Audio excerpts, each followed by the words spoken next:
Okay, how's everyone after the summer break? You have a good time and then maybe forgot what we have learned the last semester. So this semester, we are going to continue what we have learned from last semester. So as I said that in total, the Platform Sutra, there are 10 chapters. So in September, we are going to start from chapter 6. Okay. So let me share the PowerPoint. Share screen. Events. Share on participant. So I forgot how to share the advanced sharing options. I need someone to help me how to share the screen. It's Should I the should I button right should I to choose chatting. through where? There's a share screen on the right of the chatting Right, chat right. box. And then it has three options. One is one participant can share at a time. The second one is multiple participants can share simultaneously. So which one should I click? Oh, you do not click on the arrow, you click on the center of share screen. Got it. Okay. Then what's next? Okay. Let And me you let can me see options of your screen. let me close. Let me update. Okay. And okay, got it. I forgot some of the skills in Zoom meeting. Okay, so as usual, I will do the lecturing and then I will leave maybe 10 minutes by the end of the class so that if you have any questions, you're most welcome to ask. Actually, I prefer more Q&A in the class. So chapter 6, it's the topic is about repentance and reformation. So if you know in Chinese, then it's a 忏悔. Okay. So for Chinese people, 忏悔, when we heard about 忏悔, 忏 and 悔, they are of two different meanings. Okay. But whenever we talk about 忏悔and we translate that into English, then it's repentance. So in this chapter, we want to see how the author make it clear what is Tan and what is Hui. So in this chapter, from the text at the very beginning, it talks about the fivefold Dhammakaya fragrance. So in Chinese, it's 五分法身香. Okay, and it all is talking about our intrinsic nature. So what is intrinsic nature? We talk about human nature, right? And we all know that we have a human nature, that sometimes we lie to others, sometimes we help others, benefit others, sometimes we are very selfish, only think about ourselves. So this is a human nature. But in talking about the practice of Buddhism, then we know that there is Buddha nature in every one of us. And Buddha nature and human nature, they are two sides of a coin. So when I say that I have Buddha nature, at the same time, I also recognize that there is Buddha nature in me. So this is what I say, two sides of a coin. And so intrinsic nature, or in Chinese, it's always translated as 自性. Okay? So it refers more to equivalent to 佛性, Buddha nature. Okay? So what we want to explain is that the fivefold Dhammakaya fragrance, okay, actually fivefold. Instead of saying five, it says fivefold. So it's a 5 in 1. Okay, there are 5 things that we're going to talk about here, but actually they are in one essential nature, and that is intrinsic nature. So keep that in mind. 五分法身相, actually, they're talking about intrinsic nature and Buddha nature. So what are the fivefold Dhammakaya fragrance? That is the fragrance of discipline, the fragrance of meditative concentration, the fragrance of wisdom. So these 3, we are familiar with this Buddhist term, which is 戒定慧, okay, discipline, meditative concentration, and wisdom. And there are more to that. That is the fragrance of liberation, the fragrance of liberated knowledge and vision. So we are going to explore this one by one. Now, after Master Huineng talks to the audience, to the assembly about the fivefold Dhammakaya of fragrance, he continues. He says that since you understand this fivefold Dhammakaya fragrance, so let me further tell you about repentance and reformation. So what is repentance? Okay, according to his interpretation, that it is to repent for one's past faults or the past unwholesome actions are never to arise again. Okay, so this is about the past, what we have violated. Okay? And reformation is about the future, okay? Reforming all future occurrences. All unwholesome actions are completely uprooted, never to rise again.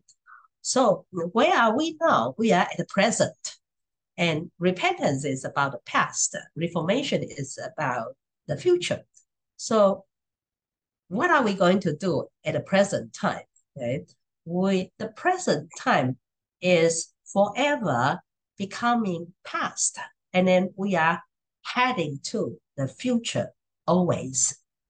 Okay, so here, even though it doesn't talk about present, but as long as we understand what happened in the past, we repent. What will happen in the future, we will reform ourselves, our body, our mind, and our speech. Okay, so this is basically the idea. Then it talk about recognizing intrinsic natures Buddha. Okay, now here is the first time that we see that the intrinsic nature and Buddha, that they appear at the same time. Okay, the intrinsic natures Buddha, 自性佛. Hey, so where is we know the Buddha, right? So I put the Buddha statue here. So if I ask you to point at the slides, where is the Buddha? You must, I think all of us were pointing to the Buddha statue. But what if that I told you, each one of us, just like on the right-hand side, the picture, so many people. So what if I said that each one of the people in this picture, they also have Buddha nature, okay? And the so-called intrinsic nature. So when I say, did you see the Buddha? You also can pointing to the picture on the right-hand side, okay? Because in each one of them, there is a Buddha in there. Okay, so we have to recognize that each one of us, that we have that intrinsic nature. Okay.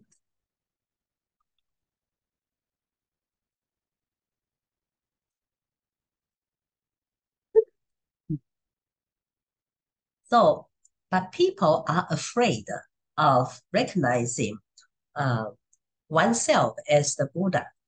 Okay? So if I ask you to claim in front of the audience and saying that I'm a Buddha, well, some of you may hesitate, but Venerable Master Xing Yun told us that we have to shoulder the responsibility of being a Buddha, right? That to become a Buddha, it takes responsibility. So many people, they say that, Venerable, I want to get enlightened. And get enlightened, fully enlightened, that means to become a Buddha. But did you know after you attain fully enlightened and become a Buddha, do you know what kind of responsibility that you have to shoulder? Okay? So there is a saying, the Buddha is an awakened sentient being, and sentient beings are unawakened Buddhas. Okay? So you see the relevance between the Buddha and we sentient beings. Okay? Actually, we are the same. The difference is in our awakening. Okay? And how do we awaken? What does it mean by awakening? It means we are able to see our intrinsic nature. Okay, so when the Buddha sitting under the Bodhi tree and he claimed himself as the awakened one, and that means at that time he saw his intrinsic nature or Buddha nature.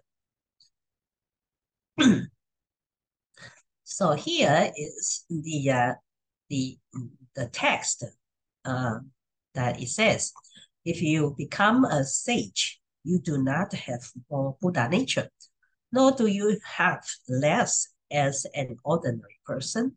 So Buddhas and sentient beings only differ in their level of delusion and awakening. So meaning that in this world, so when an ordinary person become enlightened and become a Buddha, that is no increase or decrease in the number of the population. Okay, so you can be a sage and you have more Buddha nature. You have, at the same time, you have less of an ordinary person. So many people who ask me that, Venerable, so since the Buddha's time, 2,600 years ago in India, we don't see any Buddha who got enlightened in this world. And so they start to question, to doubt about the Buddha's teaching. Okay, so if they understand that enlightenment, okay, a sage, the enlightened one, and we ordinary people, we are the same. Okay, so it is not that there is no enlightened being after Shakyamuni Buddha. Okay, it's because we ordinary people, we are unable to recognize their existence, but we cannot say that there is no Buddha after Shakyamuni Buddha. Okay, in this world, in other worlds, I believe that there are Buddhas coming up, okay, all the time. Okay, once you get enlightenment, then you become the fully enlightened one. We are only in difference in the level of delusion and awakening. Okay. So in this book, the Venerable Master Xing Yun listed 10 major qualities of Buddha nature. So let's see, that is, the 10 qualities are permanent, happiness, true self, pure, true, real, unwholesome, beautiful, vast, tranquil. Okay, so see that if you want to become a Buddha, if you want to see your Buddha nature on the other side of your human nature, then these are what we need to practice. Okay, so I don't want to go into details about the description of the 10 qualities. So you can read the text. So here comes the story between Venerable Daowen and Venerable Zhenguang. Okay, so Venerable Daowen is Tiantai School master. He's a scholar monk, 学生, okay? And he asked that since the Lotus Sutra, we know that Tiantai School focus on Lotus Sutra, right? So he says, since the Lotus Sutra says both sentient beings and non-sentient beings have the same perfect Buddha nature, does this mean that the flowers, grass, and trees can also become Buddhas? So this is his question, right? And so Venerable Zhenguang, he originally was also a Tiantai School scholar monk, but later he changed his channel and then heading to Tan School, the meditation school. So his answer is also very Zen, okay? And then he's not answering the question. And other than that, he just said, why worry if the flowers, grass, and trees can become Buddhas? Okay, you worry too much. Of what benefit is this to you? Okay, you will not benefit from the answer, even if I give you the answer yes or no. And then he says that, why don't you worry how you can become a Buddha? That is more important because this related to the person who asked the question. Okay, so from the Q&A, we sort of got the taste of the Chan school or the meditation school that they go directly to the individual who are seeking enlightenment. Okay, you disregard of other things, your environment. You just focus on your mind. And heading to that, you won't get distracted by other things.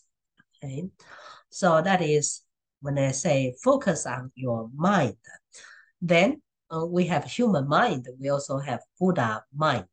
So we are heading focus on our Buddha mind because in our daily life, what is manifested is our human mind. But since we are working on the spiritual journey, of course, we want to undiscover our Buddha mind, okay, gradually. So there is a story that is mentioned here in Master Xing Yun's commentary on this chapter. He says, once upon a time, the Buddha was having a conversation, right, with the four celestial kings, 四大天王, okay? And the Buddha holds a pearl in his hands and then asking the four celestial kings, what is the color of the money ball, okay, the money ball in his hands? So each one of the celestial kings, they give different answers. It's so strange, right? It's the same money ball, but the four celestial kings, their answer to the Buddha is different. For example, one is green color, one is yellow color, one is blue color, one is red color, for example. So the Buddha, then after that, he took back the money ball, okay, and then he unfolded his hands again, okay, and this time he asked the four celestial kings, what did you see in my hand and what is the color? So this time the four celestial kings, they see nothing in the Buddha's hands, so they have no answer to that because since there is no money ball, how can they talk about the color of the money ball?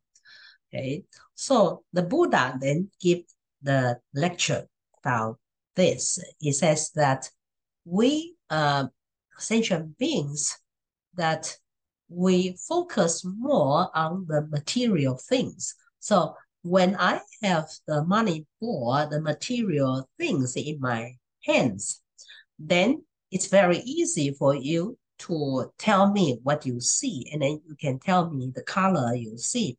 And since each one of you have a different mindset, so the color, the answer that you gave to me about the color of the money ball is different, each person. Okay. And then how about our true nature, invisible, intrinsic nature? It is invisible, so you don't see that. Okay. So that is what the Buddha wants the audience to focus on, because our Buddha nature is invisible. But invisible doesn't mean it doesn't exist. Okay, we are blinded by our naked eyes. We tend to focus more on the visible material world. Okay, so the Buddha wants us to look inside of our mind. And then he give example of it is like striking two rocks together to start a fire. The fire is already inside the rocks. Okay, so you think that there is no fire, but if you strike these two rocks together, then fire is there.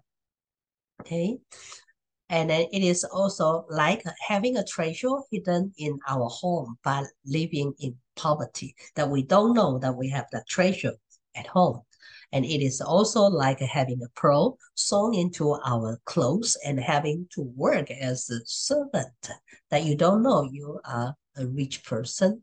So understand that we have the Buddha nature, the Buddha mind in us.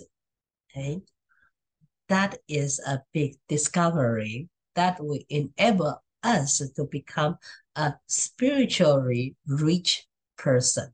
Okay, so we have to, and how to find our Buddha mind. Then there is approach. So Master Xing Yun says that we have to let go of our attachment, let go of our view of the self, let go of all delusion and differentiation. Okay. Okay, so far so good. Okay, and then he continues to talk about the three bodies of the Buddha. Okay, why talk about that? Because we talk about the Buddha mind. Then what relates to the Buddha mind is the three bodies of the Buddha. Okay, we want to see role models.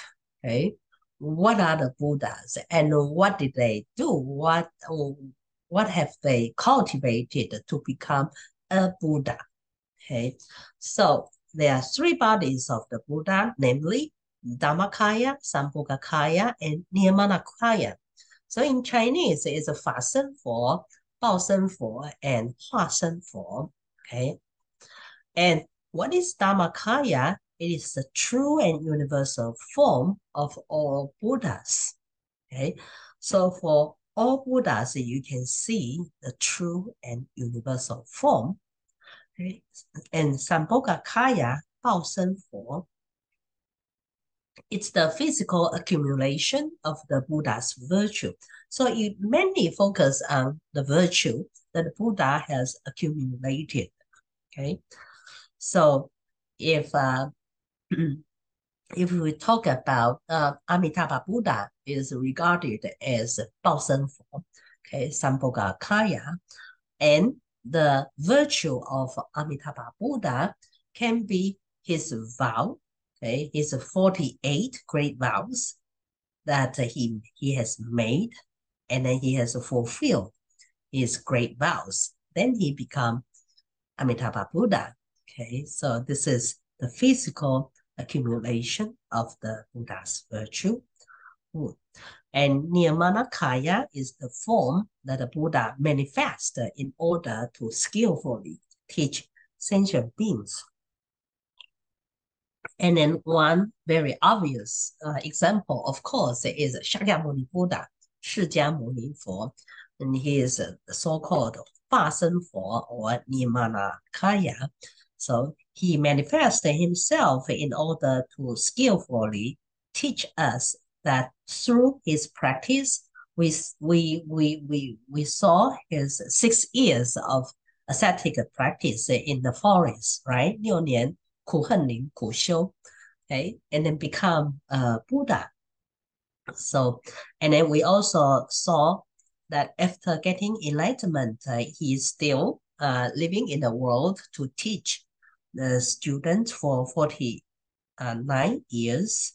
Okay, and then he encountered very lawful, okay, very loyal, obedient disciples, and he also come across disobedient disciple. Okay, just like Devadatta, for example. Okay, so this is Nirmanakaya. And then though we say there are three bodies of the Buddha, but actually there are three in one. Okay, so each one of the Buddha body that in Nirmanakaya, we can also see Dhammakaya and his Sambhogakaya. And this depends on what we focus on. Okay, we want to focus on the cultivation of the Buddha's virtue, then we talk about Sambhogakaya. And if you want to focus on the true form of all Buddhas, then we go to Dhammakaya. Okay, and then we want to explain the skillful way of teaching the sentient beings, then then we go to Nirmanakaya. Okay, so there are three in one. So meaning that our intrinsic nature is of a single essence that has the functions of the Dhammakaya, Sambhogakaya, and Nirmanakaya. So three in one, and what binds all the three in one, that is our intrinsic nature or Buddha nature. Okay, I hope that you get the idea so far. So if further explain on what is Dhammakaya, okay, then Dhammakaya is the things as they really are, and our intrinsic nature, our original face, the origin of life, our true life is deathless. So in koan stories, we normally the meditation teachers, masters, always talk about what is your original face that he wants the student to meditate, to contemplate on that. So Dhammakaya is that which that we have to focus on our original face. Okay, so it is no need to look into the mirror to find your original face, because it talks more about our Buddha nature, our intrinsic nature, our self nature. Okay, and about Sambhogakaya of intrinsic nature. It is created by our collective wisdom and virtue, allowing us to encounter fortunate causes and conditions. It has another name, which is called reward body. Okay, meaning that if you have accomplished all these virtues and your reward, okay, is this beautiful body or 相好庄严, okay, and then it earned through your practice, okay, and it not only benefits yourself but also benefit others, okay? And it gives examples of just like a scholar giving a lecture in a lecture room. So this scholar in teaching, giving a lecture, not only benefit his students, but also at the same time he benefit himself. Okay, and also like the organizer of a charity institute.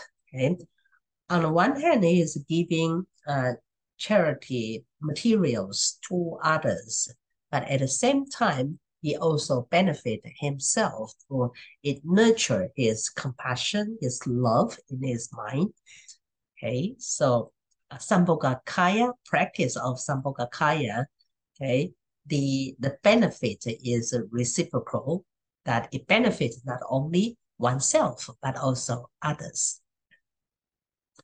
Then the Nirmanakaya of intrinsic nature, it is the manifestation body, the body that can manifest in many forms to liberate sentient beings according to the potential. Okay, each person has its potential to become enlightened. And so this Nirmanakaya of intrinsic nature would enable this Buddha to be able to skillfully help others to help liberate sentient beings from suffering.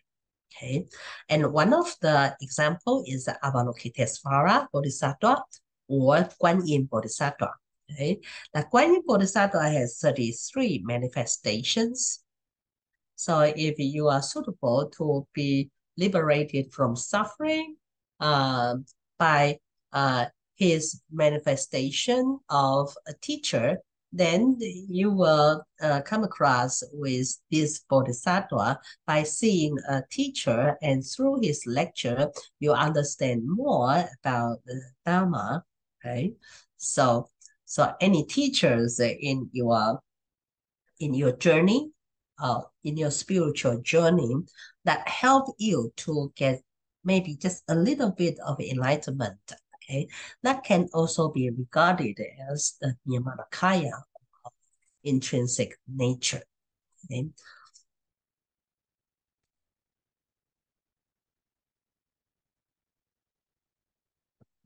So one thing that we want to avoid is the nihilistic view, because in Buddhism, we talk about emptiness, and some misunderstand that and thinking that nothingness is emptiness. But actually, it is wrong. From Buddhist perspective, it is because of emptiness, then all existence becomes possible. So 真空生妙有. And here in Venerable Master's Xing Yun's commentary, he suggests that every one of us, we initiate our journey. Okay, we begin with the Buddha's Nirmanakaya, okay, with form, okay, manifestation, and continue to try and experience the unconditioned Dhammakaya. Okay, so if you just think about the universal body of the Buddha, so what is the true body of the Buddha? What is the universal form of the Buddha? We don't know, but you just saying that, and that is our Dhammakaya, then we have no idea what that is. And a safer, secure way of initiate our spiritual journey is that we start from the Nirmanakaya Buddha, and in other words is Shakyamuni Buddha. Okay. So here's a conversation between emperor and a time master. So Emperor Sunzong of the Tang Dynasty, he has a question. He says, so where did the Buddha come from? After his parinirvana, where did he go? Since the Buddha is always present, where did he go? Okay. So we ordinate this question is because the emperor still thinking things from the ordinary mind. So many things come and go. So come and go, come and go. This is our ordinary mind. Okay, so that's why he has the question. And the Time Master Luman, he says that the Buddha came from the unconditioned Dharma. And after his parinirvana, he went to the unconditioned Dharma. The Dhammakaya is spread throughout the vastness of space and always abides in the state of no mind. So the answer of the Time Master is speaking from the perspective of the Buddha. Okay?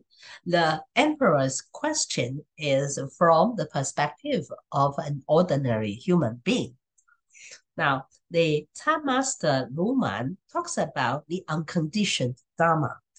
That is very different from what we learned in our Buddhism class. We talks about the condition, cause and conditions, effect, 因缘果报. Okay, but the enlightened one, the Buddha, has already go beyond the conditioned Dharma.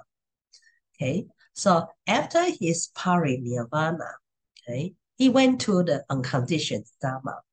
So he is not coming and going. The Dhammakaya is spread throughout the vastness of space. So the space has no limit, no shape. Okay, he always abides in states. Okay, in a state of no mind. Okay, so no mind doesn't mean that there has nothing in that mind. Okay, no mind means that it comes, it goes, and then you don't attach to that. No attachment. So it is without it is with the right conditions, the Buddha enters the world. So when the conditions stops, the Buddha enters parinirvana. So when there is no conditions for him to stay in the world, then he enters parinirvana. So the Buddha is like the moon reflected in still water, and it is not permanent that the moon reflection will be there, and it is not impermanent. It will stay there for some time. Right? So without it is the Buddha is without birth and without death. So the emperor is asking the Buddha's coming and going, but actually the Buddha has no birth and no death. It only depends on the conditions. When the conditions is there, then he appears. When there is no condition, then he enters parinirvana. Okay? So when we say enter parinirvana as a Buddha, we don't say that he dies. He just enters parinirvana. So when the mind knows, understand, realize what is the true meaning of emptiness or sunyata, okay, then there is no dharma that is spoken, okay, because that state of mind is very difficult to describe in our human language. The human language is very misleading, okay? So when we have no mind, our own Dhammakaya will appear as well, okay? So when do we have no mind, right? We have to experience that ourselves. Whatever we say, then it is mind. It is not no mind. Okay. So finally, this is the final part of my lecture today, the fivefold Dhammakaya fragrance. And this is responded to at the beginning, the text of the Platform Sutra that the Master Huineng gathered all the people in the assembly, and then he talks about fivefold Dhammakaya fragrance. So everyone sees the money ball, the money pearl differently. You see in the picture, okay? The ordinary mind leads to differentiation, okay? So when I see the money ball, I have my own interpretation of this ball, and each one of you can have your own interpretation. So it will be different, and it is because our differential mind, 分别心. So how to get rid of our differentiation? And this is why Master Huineng talks about the fivefold Dhammakaya of fragrance, 五分法身香. Okay, so at the beginning, it starts with the fragrance of discipline. Sorry, it's not disciple. It should be discipline. So when there are precepts, that is Dharma. Okay, meaning that the existence of the precept is to help to stay the Dharma, to let the Dharma stays forever in the world. Okay, the spirit of the five precepts, for example, it is having respect for yourself and for others. These are examples that give in the commentary. You can read by yourself. Okay, but this tells us the importance of precept or discipline. Okay, that because of observing the precepts, then we help to maintain the Dharma in the world. This is very interesting because in ancient time, in Buddha's time, the earliest records of the the life of the Buddha, what happens in the Buddha's time, is the precept. Okay, it's how the Sangha order, Sangha community live together, and because they have the rainy season, 3 months every year, then every 3 months they make a records and make a mark in a log like stuff. So nowadays, when people are doing research, what happened in Shakyamuni Buddha's time, it based a lot on these records, and these records talks about the daily life experience of the monastic communities. Okay, and then that also again has a lot to do with their how do they live harmoniously together, following the same precept. Okay? And then the second fragrance is the fragrance of meditative concentration. And why say meditative concentration? Because it is undistracted, not affected by circumstances, not moved by material wealth, not influenced by emotions, no fear of oppression. Okay, this is because of practicing this, then you can have a meditative concentration. And the third one is the fragrance of wisdom. So what is that wisdom? It is always contemplate our intrinsic nature and then awakening our pragya wisdom. So wisdom is not just ordinary wisdom, like what we say in our language, Chinese, 智慧, and in English, translated as wisdom.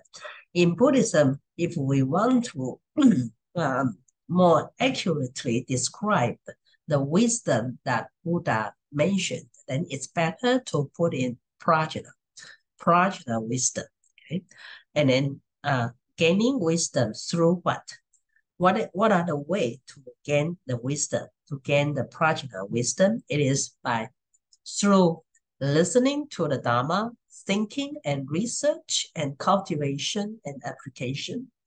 And in Chinese, it's 文思修. Okay. So now you are listening to my lecture. You sit there and listen. So this is the first step, okay, of gaining wisdom, listening to the Dharma. But after the class, you have to think deeper and then doing some research yourself. Then try to apply this in your daily life to cultivate yourself, to apply the Dharma to your daily life, to help others, to help enlighten others. Okay, so this is the fragrance of wisdom. And the third one is the fragrance of liberation. Okay, 解脱香.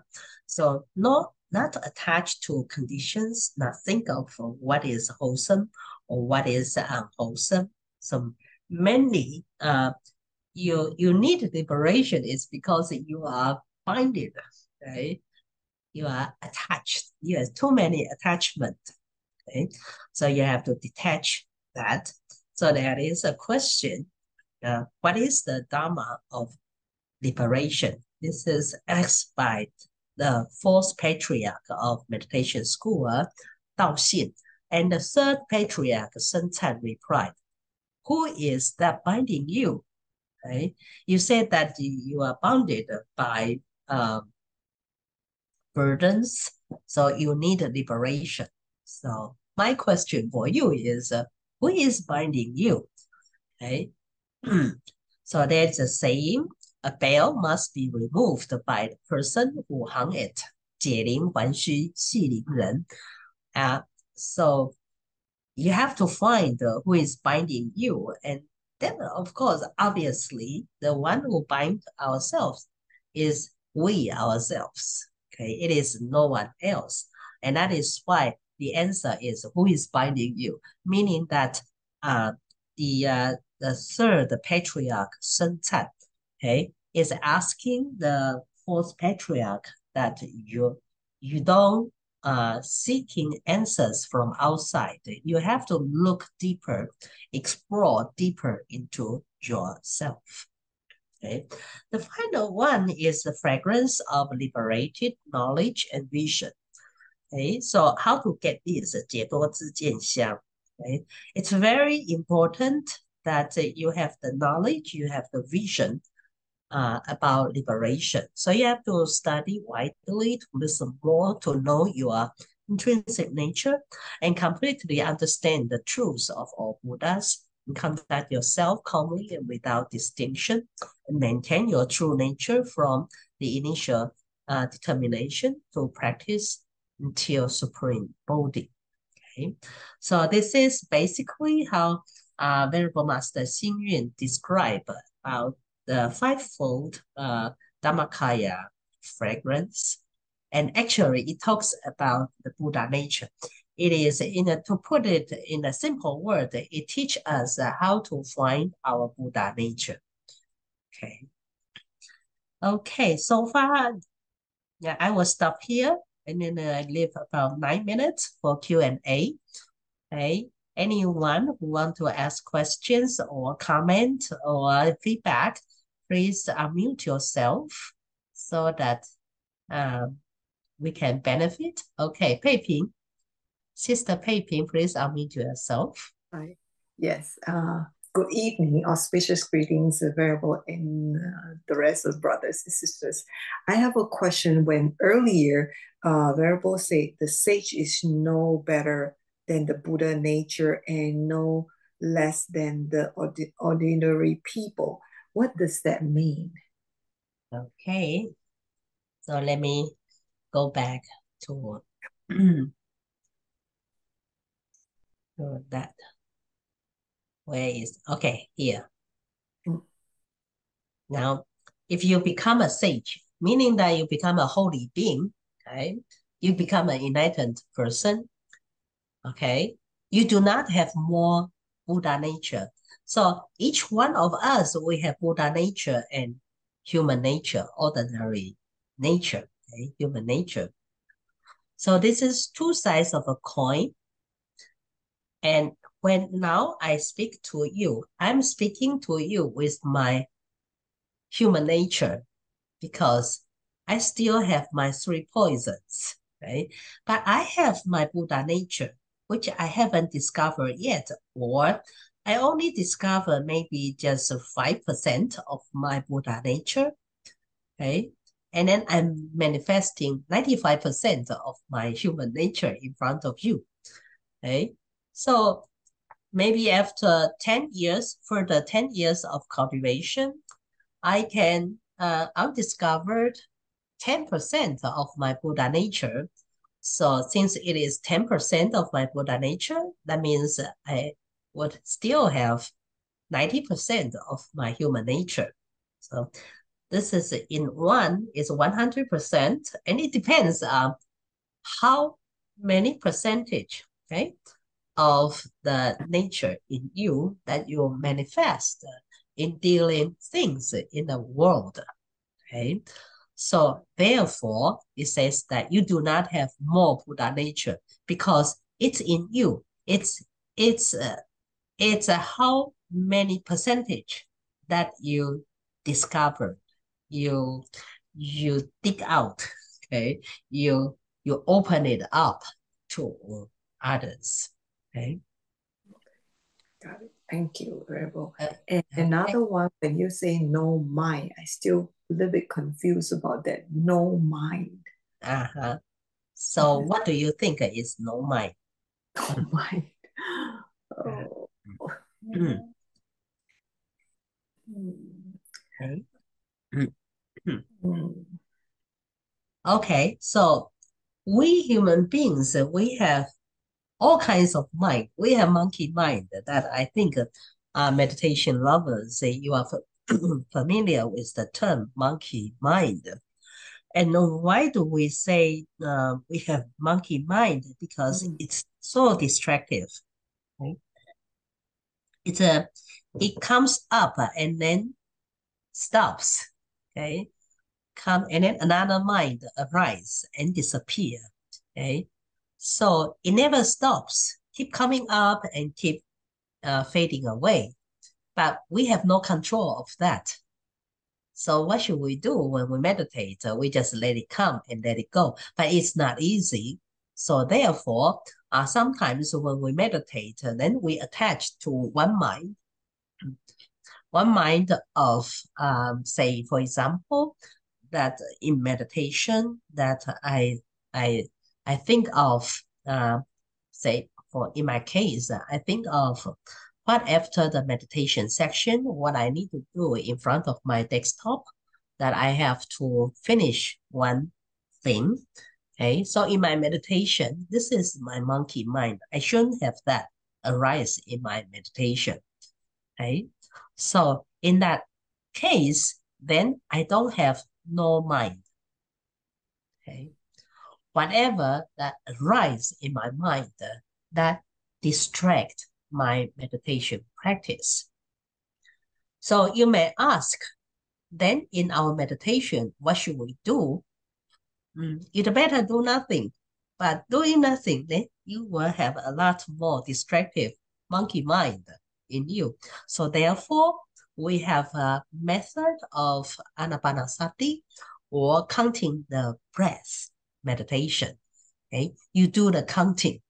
Okay, and when you do the counting, 1, 2, 3, 4, 5, okay, the counting of your breath leads you to no attachment.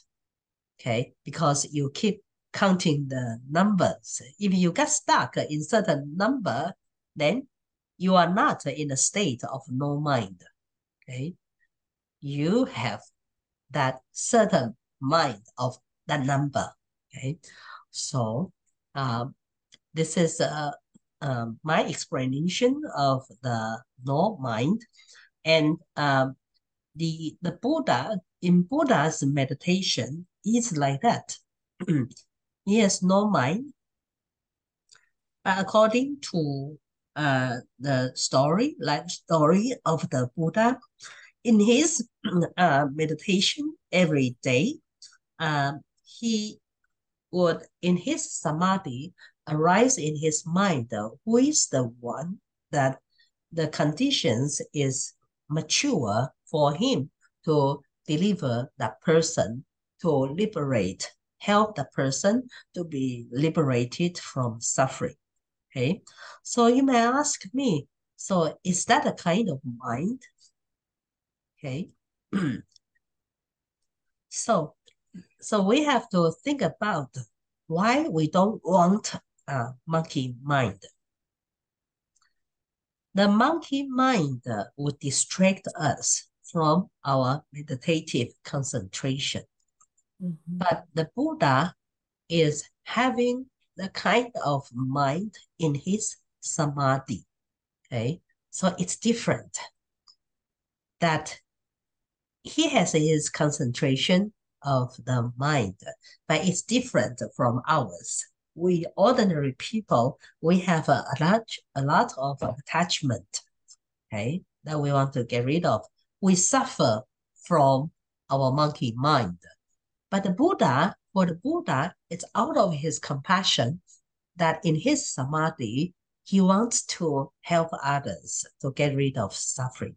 So that is a very different kinds of mind. Okay. So can we say for ordinary people, the no mind is similar to no thoughts? Okay. So be careful in using the term. Okay. Mm-hmm. In the Diamond Sutra, the Mm-hmm. the pattern of saying things is I say that there is thought, then it is no thought, so that I call it as thought. Okay, so if you put it no thought, okay, it seems that for me, it seems that it is in the second stage that you negate the thought, but not really reaching there, that you are not taking sides. Okay, you are in the middle path of going beyond the attachment of thought and no thought. Okay.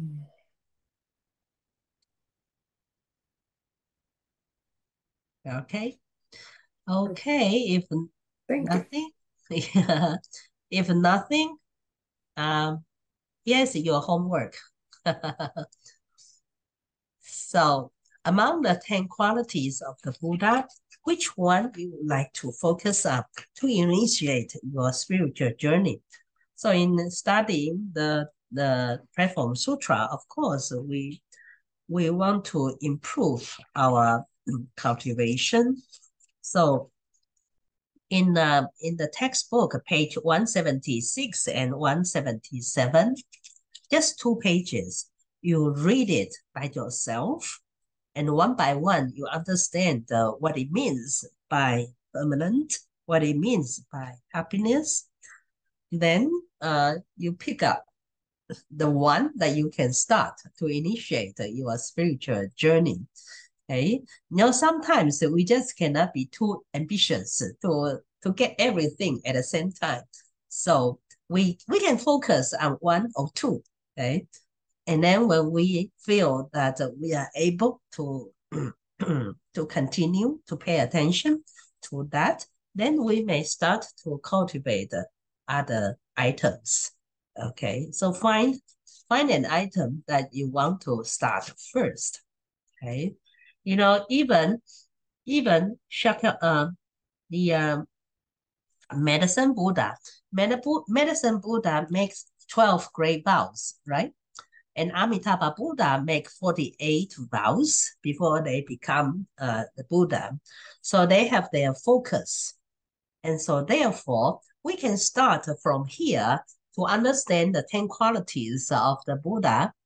And then, so in future, we can make vows. Who knows? For example, Peiping, Sister Peiping, if you choose the permanent as your practice, okay? So you may become the Buddha called permanent. So permanent Buddha Peiping. Okay, so that is how you have the name. Okay, that is that virtue you cultivate, and that is what we say Sambhogakaya, the 报身佛. Okay, the virtue you cultivated that make you the Buddha so and so. Okay, so you can think about that. By next week, as I'm flying to Taiwan to participate the BLIA conference in Taiwan, so I will record the class. It depends whether you want to join the class on time. It's a Friday evening. So I would let the organizer of this Buddhist college to announce that for you. And currently, it will be my time here. It will be 7 p.m. my time zone. Okay, so say for example, Peiping, in your time zone, you're one hour ahead of mine, right? So next week, it's coming Friday, 8 o'clock, you can come and join the Zoom meeting. And then I think the organizer will send the details of the Zoom to the students. Okay. How about Venerable? I'll be in Taiwan too. So what is the Taiwan time? Will be in the morning, right? I don't know. But that day, I will not doing the lecture October the 3rd. So Uh-huh. it's better why I'm still in the States. I pre-record that. So you are most welcome if you want to join the Zoom class. Okay. Okay. So the Yeah. time is the coming Friday evening. Okay. Okay. My Yeah. central time, 7 p.m. Okay, so until then, I will see you Very next well. time. Yes. Very well, Jie. Excuse me. Sorry, are you saying it's on 29 at your time, 29 September? This coming Friday, Yes. the Correct. Zoom meeting. Right. Correct. So the October 3rd will be a recording one, right? Yeah, if you go online, October the 3rd, it will be a recorded one. But if you would like to have a Q&A like today, you are most welcome to go online on Friday, September Okay. 29th. Your Okay. time is 8. You're saying it's 7 p.m., right? Right, my time, Central Time, 7 p.m. Okay, Okay. and then we will finish chapter 6. Okay. Okay. All right. Okay. Thank you. Okay. Bye-bye. Good night. Not yet, dear Jujin Shifu. So Uh-huh. now, this is Annie from New York. We Uh-huh. miss you a lot, but right now I want to make sure it's September 29, Friday. Right. You will have a Zoom meeting still in America, right? Right. Right. That will be your time in the Central America is 7 a.m. 7 p.m. 7 p.m. p.m. So Right. in New York will be 9. 9, 8. Sorry. 8. yeah, 8, right? So Right. in New York will be at 8 p.m. So Right. 29 Friday we still here. Right.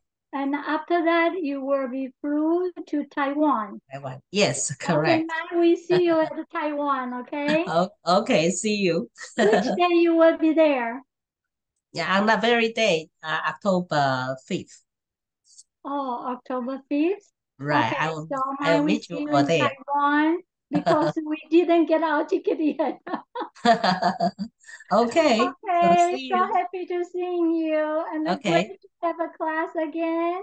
Nice to Okay. see you, 17, Jie. right? Thank Good you. night, dear everyone. Good night. Okay. Thank you. Bye. Bye-bye. Thank you. Thank you. Yeah. Bye. Thank you, Venerable. Thank you. Bye. Bye bye. Miss you.